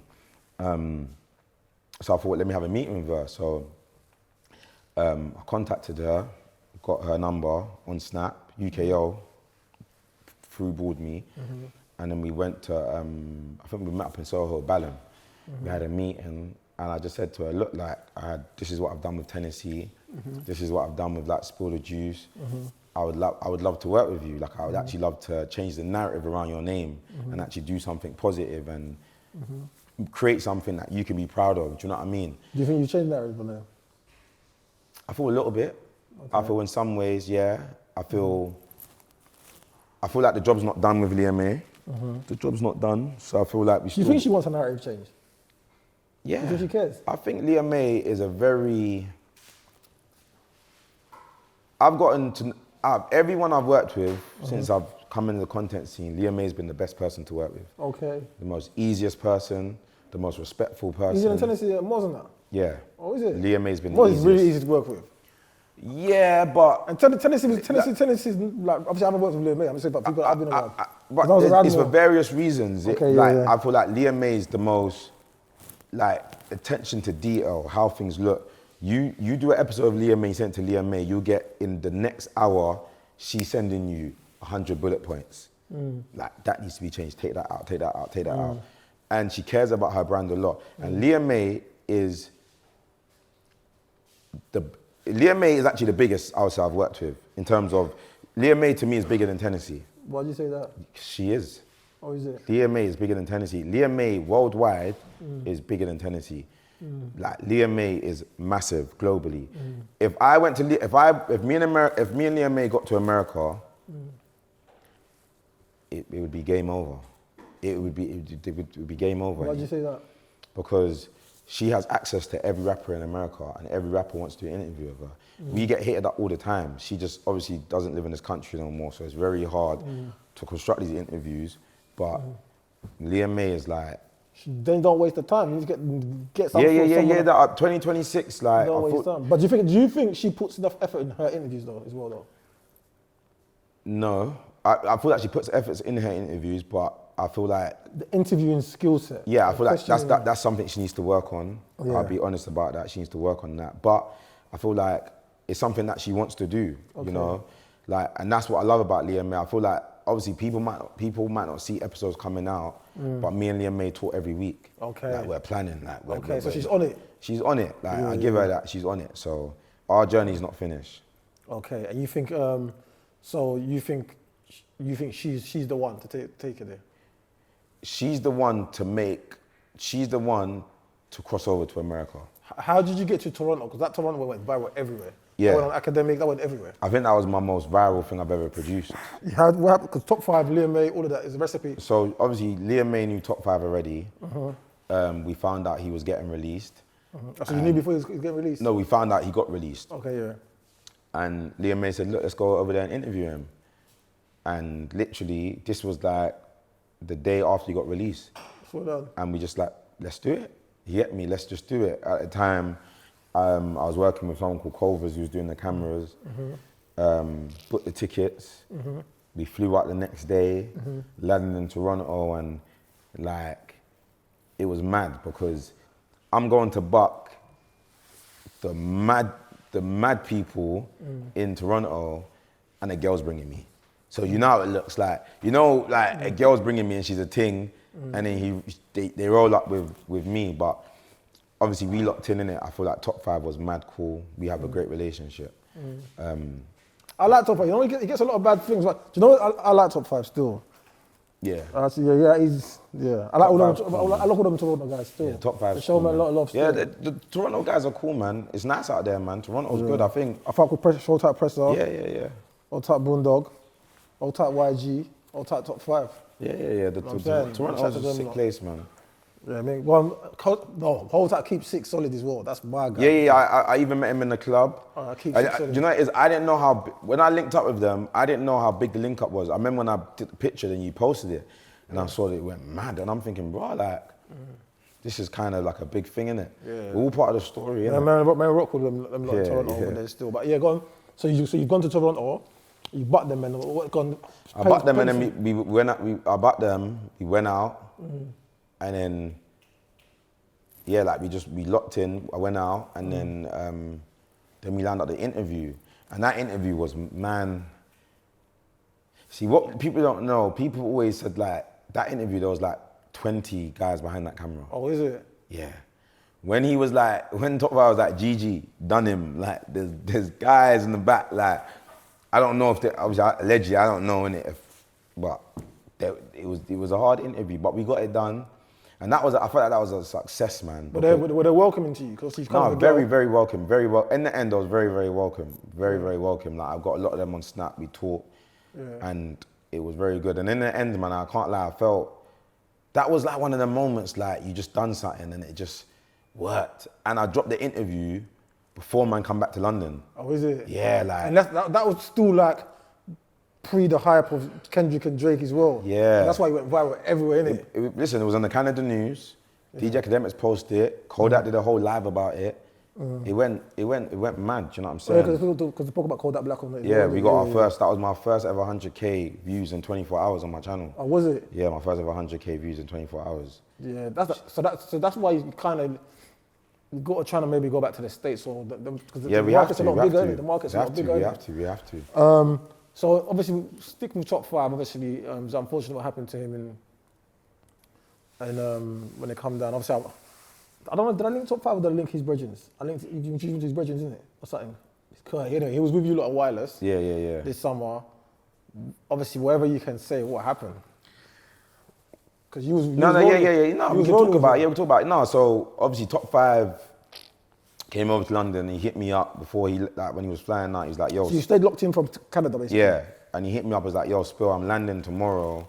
Could you meet me? But everything was very last minute. So you know when like he hit me up the day before. He hit me up like 8 p.m. at night, and he's landing 4 p.m. like 3 p.m. the next day. And obviously he wanted a sprinter, security guards, all of that. And he brought a lot of his friends with him. Do you know what I'm saying? So obviously when I come to the city, they showed me love. They kept me safe. They took me around. When you was in Toronto, gave me interviews, so I just felt like I had to repay the favor and do the same. Obviously there was a lot of talk like they weren't governed, but I was with them, and I go anywhere in London. My friends will tell me I'm mad. I go parties by myself. Like I go anywhere in London. So for me, they were governed. We was everywhere. We was in Wireless. We walked anywhere. We was out. There was no issue in it. Obviously, on that day when that happened, I wasn't actually with them. I was actually at a party, so I didn't get to see what happened or not happened. It just happened, innit? And obviously, they had their own situations from Toronto that they was going back and forth with, innit? Do you know what I'm saying? So that's the most I know about that. But apart from that, it's like, yo, man, when I see people talking and be like, yo, like, he can't be this in London, that is like, when I was with him, I saw everybody, and everybody showed him love. He wasn't even this in London, he was trolling as well. And everybody showed him love. Everyone bigged him up. Everyone was like, yo, Wagwan, So at the same time, it's kind of like, I don't know in it, like everyone did show him love in it. So I feel like the hate only came after something happened to him, because when we was in London, no one said nothing. A lot of people don't know this. This is something, I think this is a big thing that you've done. To be fair, like I said, I hope everyone can see the catalogue of work that you've done. In such a short space, like 3 years, and people you've worked with. But a lot of people don't know this, that you was actually heavily involved with the J Avalanche stream. Yeah. You was like, what was your role in J Avalanche stream? How did you start working with J Avalanche? So I saw Tiny Boost snap him. I reached out to Tiny Boost, and I was like, yo, let me connect with him, innit? So I connected with him. I was like, yo, like you'd be sick as a streamer. Like, I think you'd be dope as a streamer. And this time here in the UK, they weren't really, how it is now, it weren't like this now at the start of the year. They weren't, everyone weren't streaming, they weren't like that. So he was like, yeah, someone else told me that. He was like, you do Spill Juice, I've seen your show, I watch it in jail. So whatever, we went to the Ned, we went for dinner, me, him and his manager, Harry James. And I just told him, like, I think like you should let me produce your streams. Like, I think it would be sick. Like, I think we need to get a mansion, do this, do that. We had a conversation. That was in December. And then by January, we was like, yeah, we're gonna run it. And then we did the first episode, which went very successful. Then obviously we done the PS episode, that went mad. Done the Young Spray episode, that went mad. Let's talk about that. So I feel, first and foremost, I think with the J Avalanche, I think he's the most impactful, what I would say, because of what I do. Most impactful streamer of the year. What I'd say, well, let's not go that far, because Crimo and that have done their thing as well. There's people that have done their thing. But wait, let me think. Yeah, Tyreek has done his thing this year. Like, people have done their thing. But what I'll say is, in terms of the street, because the thing is, yeah, remember, because I watch so much content in it. Yeah. So I look at I always feel like I have a different view of the culture to everyone else, because I have to look at things as an overview. And I think with his thing, what I would say is when he come to the street streaming thing, when he brought the lifestyle to it, he was number one in it. No. I think, go on. Why I say biggest impact stream of the year, because remember, I got all these people on my Snap. So when I've done the J Avalanche stream, Tyreek was messaging me, like, yo, bro, I want to set up a streaming. Okay. Can you help me? Even though he obviously went and done his own thing. So when I say impact, I mean, like, I'm not saying he might have been the best or most consistent or done the most streams. What I'm saying, him streaming and that going viral, The PS thing was impactful, the Young Spray thing the was impactful. impact made everyone say, raw, I'm gonna go stream. Do you know what I mean? I don't know about that, but in terms of our culture, remember, my platform is a street platform, innit? So I only focus on like more the hood, innit? I don't know about the other side. I'll say that was the most impactful viral moments this year. The PS one. But go on, I know you're about to cook me, but go on, I'm The ready. Young Spray, no, what am I going to call? We'll have a conversation, innit? Yeah, go on. With the Young Spray one, I feel like, okay, cool. Taking myself, because I was involved in it that moment, which I wasn't happy about, but taking myself out of it, it was amazing content. It was actually amazing content. It was, J Avalanche had a game plan. That worked. It was amazing chaos. It was amazing content, bro. From a content perspective of it, I think it was 10/10 content. I think it's probably this year that might be the best content To come out the scene in that I enjoyed this year. And I'm talking about, and I was even involved in it. But if I take myself out of it, that's something that I enjoyed. But that's when me and you felt, me and you felt. Well, I'm not smiling because I get nervous, but I apologize. Me and you felt like we have a conversation about it. Me and you felt like with this, and let's discuss, like, obviously, let's have this is an honest conversation, innit? So we're not hiding, we're not shying away from nothing. So, like, with me, you've called me, innit? Mm-hmm. So when you've called me, I'm not expecting to be live. Do you get it? I'm expecting, because me and you had a conversation earlier on, because I think some video went viral of whatever. Me and my man already had spoken. So me and Spray already had a conversation when I went viral. Because me, I don't respond on the internet. So we had a conversation privately. And how it was left is, if I don't get what I think is necessary, because things are public, then we're not fucking with each other. Yeah, we're not fucking with each other. And that's how it was left. It was left like that. He's left it like I've left it. You've reignited it. Do you get it? And you're supposed to be my brethren, innit? So you're calling me now. I'm not expected to be like, remember, this is late. I'm ready getting ready to go to bed for me. You get me? I'm an early bed, so I'm getting ready to go to bed. I picked up the phone. Brother, I'm back, innit? I'm on live now, innit? So I don't know how to react, because it's like, it's either 0 to 100. Yeah. Do you get what I'm saying? Like, I don't show a particular side of me. I don't think it should be showed online. Yeah. I don't come from a place where I could never be like where you behave a certain way online. That's just not me. You can never be me. I just don't know how to do it. Do you get what I'm saying? So I can't do that. But then at the same time, it's like I'm just thinking, bro, man can't talk to me anyhow. And I'm conscious I'm live. But I don't know, but I'm thinking, why are you calling me and putting me on live? Do you want me to explain? Yeah, I'm thinking, why? That's what the hard time. I'm thinking, why is this white man calling me and put me on live? But go on. All right, let me explain. So obviously, you're my brethren, innit? Yeah. So I feel like I had seen some of the videos that went viral about Spray talking about you. And I've told you, but you had seen them already when I spoke to you, yeah? Obviously. I've spoken to you. Yeah, when I spoke to you, innit, yeah? Yeah. Obviously, my thing was like, look, cool. For me, I was more, as a brethren, trying to rectify it, innit? I think sometimes I do things out of the spur, but it weren't on a thing of, I'm gonna embarrass you. It was more a thing like, I've said to Avalanche, remember, I'm not on the stream. I've said to Avalanche, yo, my man has obviously made you think. Let's get him to rectify and apologize to made you think, innit? And let's make it proper, innit? Obviously, I'm not understanding what type of time they're both on and how they're bantering and the banter's getting serious or not serious. So I'm trying to do it out of thing of respect for my brethren, out of love for you. Like, yo, furthermore, let me call my brethren and just apologize, and then we just do it like that. Because live, my nigga. But obviously, that's where I went wrong, innit? So obviously, I apologize for that. But it was never out of a disrespect for you. But you know what I felt? Shall I be real with you? And this is why I stopped rocking with you for a bit. I felt like, see certain things, see me, yeah? Certain things, like, I don't play about my people in terms of, like, the internet's the internet. And then there's real life, innit? There's just certain things, lines I don't cross when it comes to that. And how I generally felt is that you try to use me for a viral moment. Let me tell you how I felt. I'm not saying this how you spoken after. And that's why I felt disrespected. I'm thinking, bro, how's man using me for a viral moment, bro? I'm a serious guy, bro. I don't do this stuff. I don't go online and crash out. And so you got this man, my man on like, you know how everyone knows how he's gonna be.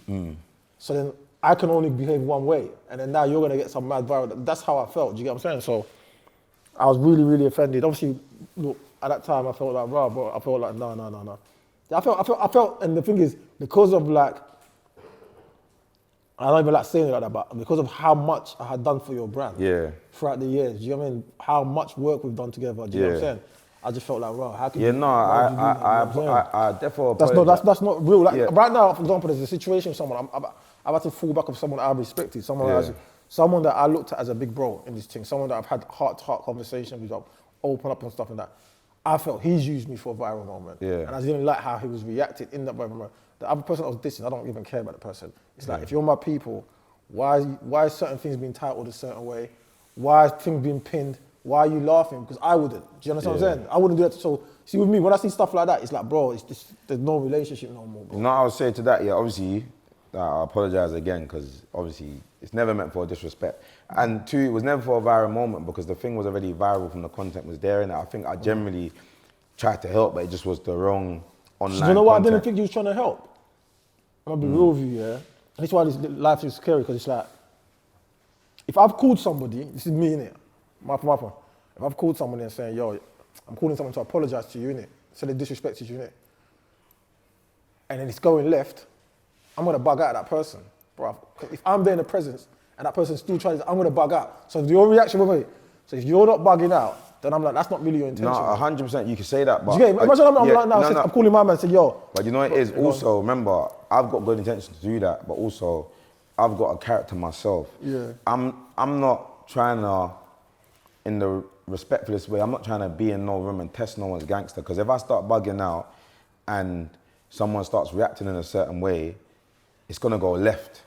So for me... And that's what you got to think of these things. So for me, it's not like I'm in the room with someone and maybe if there's no cameras on, I might, because you can see anything I'm getting serious, but there's a level to how serious I can be. Do you know what I'm saying? Because I've got a thing, but even on going that, yeah, like, I apologize. And even, I feel like I'm going to speak about it because it's my interview. Because even I saw, like, I see like back and forth, so people do obviously mention my name to this day. Like, people be like, oh, I thought this guy was genuine or whatnot. Man is a very genuine person, and I feel like even Spray himself, I actually rate him as a content creator. I think that he can go off and do amazing things. I just think, you know what, yeah, I feel like sometimes in this game, yeah, obviously a lot of people are a lot older than me, innit? Remember, I just turned 30, innit? A lot of people are 36, 35, 40, something older, so I don't know where they're kind of at or how far they want to take what they're going to, innit? I just think everyone should live in peace and harmony, innit? We come in this game to make money, let's make the money and leave, do you know what I'm saying? All of that dissing one another. I don't get it, because me, I don't get it. See, with me, yeah, this is why I kind of like, I'm backing away from some of the game, because I don't get it. It's like, a lot of men, everybody that's doing internet or social media decided to do it for another way of life.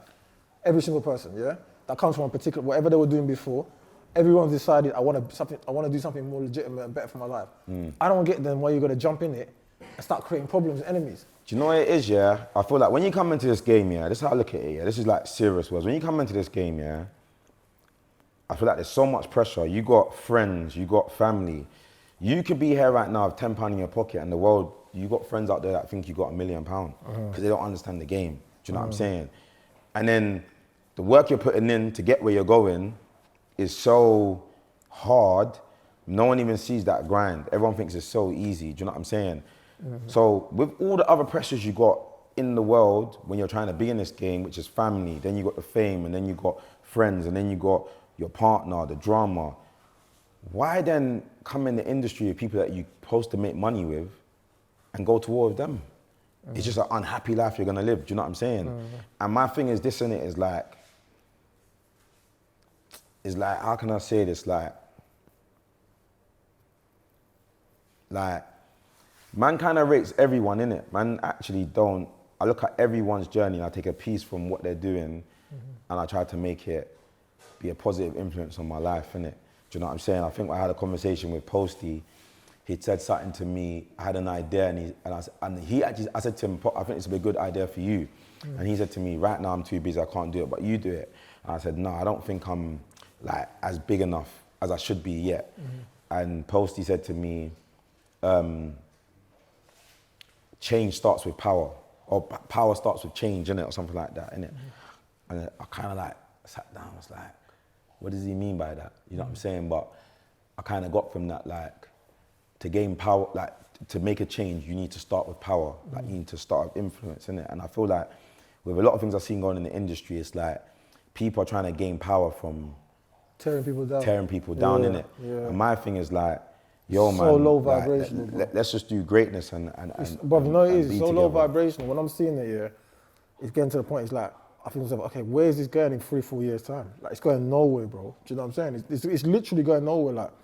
Like how much money you in the long term is people making from this? Do you know what I'm saying? I don't want to actually get it, but anyway, I don't want to get onto that as well. But do you think like I'm gonna get onto because you're producing Steve on the Madman show as well. Yeah. So again, you've done J Avalanche. Okay, why didn't you not continue? J Avalanche, why didn't you not continue? What's this? Because there's been a bit of a slowdown on the J Avalanche I feel obviously he has a big team, but in saying that, we actually had a conversation yesterday, and we're gonna do some things in the future. Minnie, who's even in the house today, I want to produce a stream for him, so I want to start producing for Minnie too, and obviously Steve the Madman. I'm gonna carry on producing Steve the Madman. And Steve the Madman was a big one for me. I grew up watching him. Yeah. Like he was the first person I followed on Snap ever. Like I grew up watching all his content. And then you're producing his show now. So to be in his house with his family and his kids and producing his content, sometimes I just do these things like I'm doing it, but then sometimes I got to sit back and like, bro, like take a breath in, like this is a moment. You've done your thing still, man. Like, I'll be honest, as a young brother, do you think you're respected like for what you've done and who you've achieved? Do you think the game respects you? Within the industry, yeah. But it's not, but I feel like what it is, yeah, and I'm gonna say this, yeah, is that cool. Remember my age and my peers. So for instance, the older gen are gonna see what I'm doing and they've kind of clocked what I'm doing from a mile away. Like I think when I went to Mark's studio, Mark said to me, yo, you're a young mogul, you know. Like, I'm telling you, I can see it from now. Mark was like, listen, you're a mogul in this game. Like you're not just, like I can see what you're gonna be. You're gonna be a mogul. Like you're gonna be someone that is a boss, like it's a mogul. But then you go into people that are more your age group or your pair, they see you as a competition. I see it with like when I had my gala. Like when I did my gala the first year, I invited bare man. Some man don't turn up. And I don't even think it's that man that doesn't want to turn up. I feel it's more of a clout thing. Like I'm not gonna give you that clout because you're having a gala. You're, like, I don't want you to be the next. Do you know what I'm saying? But then this year, when they saw certain people there, they were hitman, like, yo, where was my invite? But I'm like, yo, you didn't come last year. Do you know what I'm saying? So I feel like the respect is there, but it's not from my peers at the same age, innit? People don't even know I'm retiring from Spill the Juice. And like, I feel like maybe 2 years max, maybe a year. Because I'm not, for me, the British catalog, I feel like my catalog for interviews are, I've done quite a good amount of interviews. I feel like I've got to focus next year on the new generation. So like I want to do like all the new up-and-coming rappers, I want to sit down with them and talk to them. It's probably going to take a hit in views because they're not as big as the older generation.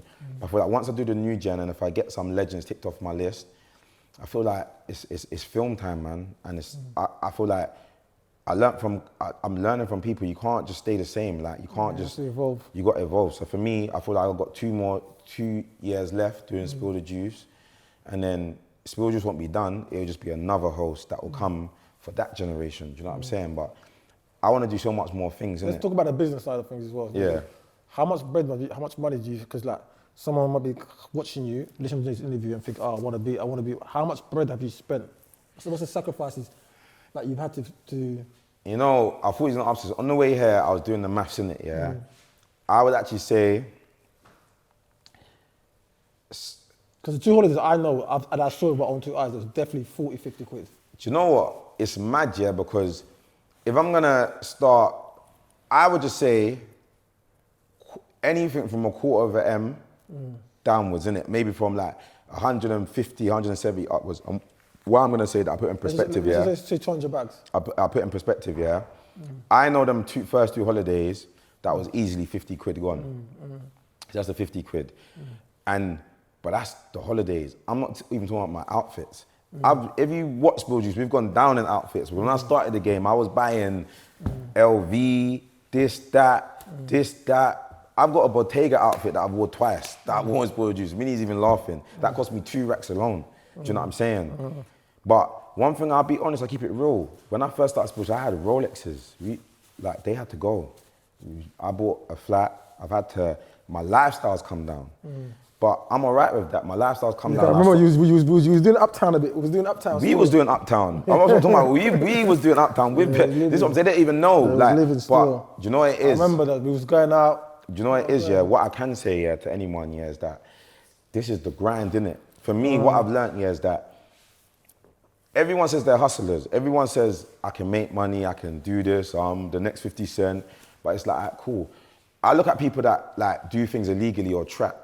If you can only do that, you're not a real hustler because you can only hustle one way. And I'm saying to myself that I've got to do what I'm doing now and show to myself that I can come in this world and hustle. Then I'm the best hustler alive. So yeah, we might not have certain things, but we're sitting down with 40 bags worth of cameras. Do you know what I'm saying? Yeah. Like, and that's an investment that's important. That's an investment, do you know what I'm saying? And it's like, we're really, like, obviously 2026, we've got a lot of big things coming, but the money, whatever I've spent, will get made back 10 times over. Yeah. Like, but the point is, the key thing we want people to know is that you have to still make the sacrifice. Oh yeah. You take it back. I've seen you take a back. I've seen you take back steps in your lifestyle from when I met you, how you was living. Yeah. Do you get what I'm saying? And you've done it all. You put everything into this. I've seen that from behind the scene.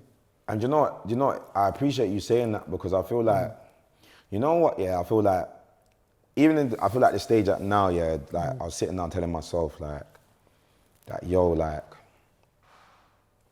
I feel like a lot of people, they might be around you and see you every day, but yo, like, man's been through some dark times in these 3 years. Yeah, like, you were in jail like, as well, dark times. Do you know what I'm saying? And it's like, yo, sometimes I even got to ask myself, how do I keep going? But man's kind of, you know what it is with me? I've always had a great energy. Like I always say, so if I go into a room and there's 100 people, I'm gonna outshine probably 95 of them. Do you know what I'm saying? So I feel like that energy and that ignorance of who I am and my persona and what I do is always helped me shine through in it. So I just gotta give the testament to God in it that I'm where I am. And I feel like they say you make your money in the 5th year. Yeah. I'm in year 3. So I look at it as like I got 2 more years of suffering, minimum. And you know the key thing you said there as well, you got to be willing, I do that as well, you got to be willing to have periods of, if you're not willing to have periods of just super grind, no profit, you're not ready for this, man, because it's a process, isn't it? I'm gonna say this now, if you're coming into content and you ain't willing to put 5 years in minimum without earning a penny, just... I saw Philly told you that as well from the start when you started. He even told me, but...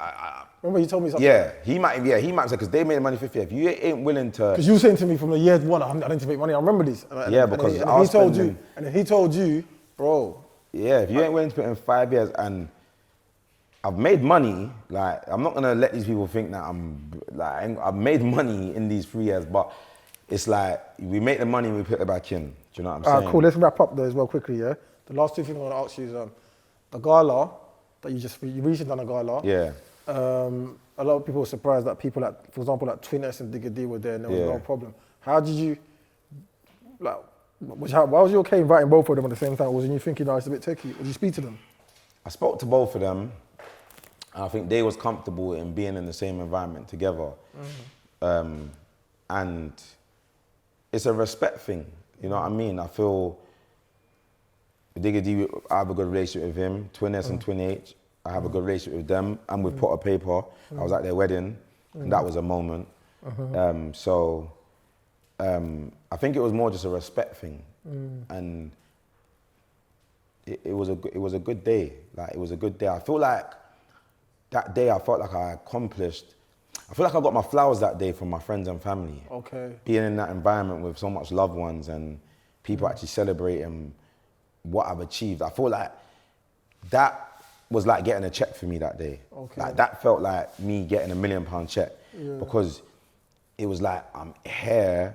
I've worked so hard to do so much, and this is a celebration for all the hard work I've done. Do you know what I'm saying? And for my 30 years of life. So, man, I've been with you for 3 years. Like I said, you've had a hit show and Spill the Juice. You made your stamp with that. Even because there's so much things we forgot. Like, for example, there was a stage you was going to do a deal with GRM Daily. They hit you up. Yeah. So when I first did Spill Juice, Posty hit me up within the 2nd season, and he asked me to put Spill Juice on GRM. And boy, do you know what? it wasn't a hard decision because I turned it down, but we did collab on the live show. Yeah. We did collab on the live show, but the live show got cancelled. Let me tell you again, this is my point. Because you came out so big. This is why sometimes investing in yourself is important. I want people to watch this because look, I came to you very early on. Posty came. Who else? Ardy's manager came to you. So what I'm saying is transcendental. Like you attracted a lot of big players very early on. Even Nines. Well, Nines hit you up as well. Yeah, well, Nines was the first person to make me know I was famous, basically, or internet bait, because I went to so I got invited to the Brits Award, and I bought. I thought I'd bring my cousin Courtney, my cousin Rio, and Jazz. And brought Jazz there, and like I'm seeing all these people, but I already knew Tion Wayne before this, innit? But I'm a fan of Nines' music, innit? And like, I see him, and you know me, I'm street, so I'm not gonna be like, yo, I just in my zone. But he come up to me, he's like, yo, Spiller. He's like, spill the juice. He's like, spill the juice. He's like, yo, keep doing your thing, like it's cold. A man took his number, and then he invited me to a studio session. And when I went to the studio, it was him and Clavish. That's when they made like the song for his album. I was in there, it was just literally us three and two other people. And then we was rapping about content, and he was like, yo, like I want to do something with you. Like we're gonna sit down and talk. And then he invited me to when he had a mansion party, but I never went. And after that, it's been the communication, it's been lack of communication. So even Nines reached out. So what I'm saying is, again, you came in with no industry links. Because a lot of people try and say, I need this, and this is what people have to learn from this interview. You came in the industry with no industry links. You attracted all the industry links. Do you understand what I'm saying? Your work attracted all the industry links. Sometimes people chase too much, and I always say to people, don't chase. Get yourself, you make yourself lit, people will come to you. I came to you. Posty come to you. He said, Nines come to you. People come to you. You didn't have to chase, you know what I'm saying? That's one thing I've noticed, and I learned that from your journey, I'm not gonna lie to you. Because you went big, but the only thing I wanna say to you, my brother, from next year, we need you to go back big again, bro. That's your destiny. See, your destiny. I know it's expensive. I know the maintenance can be hard, innit? But you gotta remember, everyone has a different destiny in life. How you came in the game is how you're supposed to play. You're not supposed to play the game the same as everybody else. So I'll tell you a secret, yeah? Yeah. I feel like next year is gonna be the biggest year. I feel like independently, I've got another show coming out. January will drop. Shannon's here. We're starting the recording next week Tuesday. Yeah. So we got that show. It's a new show coming out. Something I've never done before. It's not even. I feel like that's gonna be. I'm calling it out. That's gonna be the next hit show, and that's coming out. Shannon. You're going anyway. Oh, I don't know where it is, but that's gonna be out like the first two. Let's just say the first month that will come out in January. That's gonna be a hit show. And man, it's film year, man. Bro, just get back, get into the bag. Film year. Get into that, and don't get into that. Get into your bag, bro. Don't play the game how you came into the game. Yeah. Play it like that. Play by your standards, bro. Don't play with anybody else's standards. Don't let this industry try and make you play by their standards. Yeah. Play by your standard. Bully the game. You're still very young. You've done so much in 3 years. You get me? Like, it's just time to just take it up a notch. You know what I'm saying, my brother? Yeah, man. And I appreciate you, man. I feel like, yeah, man. I kind of wanted to give the Spiller Productions, the team, and everyone that's watched me over these 3 years, and I've grown. I feel like I kind of wanted to give everyone kind of an insight to me a little bit more. And like I said already, thank you, because you came to me very early on in my journey, innit? And I feel like you've actually helped a lot, do you know what I'm saying? And always giving me advice, so I felt like I'd love to chop it up with you. Yeah, so it's been good to know your journey so far. I've seen your journey. 3 years, seems a bit longer sometimes. You've achieved a lot in that time. You've grown a lot. You was hard work at first. I can't lie, you was hard-headed, bro, but you've grown a lot in that time. I just want you to be as hungry as you've ever been. The one thing I want from you is to have the same mindset that you had when I first met you. One thing about you thought big. You thought big. Even though sometimes it's unrealistic, the finance to maintain it is hard, but I think that's how you won. And I think you need to continue winning, and you need to continue thinking big. You thought big. And even when you say, for example, you need the right people around you, you said that when you're talking to Minnie, when you gave your idea to Minnie, you said, oh, you want to shoot in Croydon. Minnie said to you, no, you got to think big. Do you get what I'm saying? So you got to continue thinking like that, my boy. Do you know what I'm saying? And the next year, just keep doing big shit, man. Just take over, man. This game, don't let this game, you know how this game is, man. Yeah. You can take it out of you, but don't let it take it out of you, man. Don't make yourself smaller to make everyone else feel comfortable. Go back and think big and do your thing. You know what I'm saying, my brother? But I'm proud of you. Congratulations. No, man, just thank you for your time, man. And yeah, man, likewise to you, man. Carry on shining. Carry on being a great mentor. Yeah, man, 2026, we just go again, man. It's the first quarter, and we just make it to the last quarter again. And I feel like just be more impactful and create more moments, man. And just what's the main thing that you want people to learn from your story as well? Because remember, there's a younger you version of you watching this now. What are the things you want him to learn from your story? My story is, if there's another person out there that believes they're great, they're a star, there's people around them that are not pushing them to be that star, but they believe it, go and do it. Don't let no one tell you can't do something. You can do it, do you know what I'm saying? And on top of that, you gotta kinda like, don't be scared to evolve, innit? Do you know what I'm saying? Like, you don't always have to be the person you were at the start of your journey. You can evolve in it, and you can be different, do you know what I'm saying? And I feel like if you can do that, you'll get to your destiny, innit? Say no more, that's good, my boy. Yeah. I done now. Nah. I respect, we're gone. One.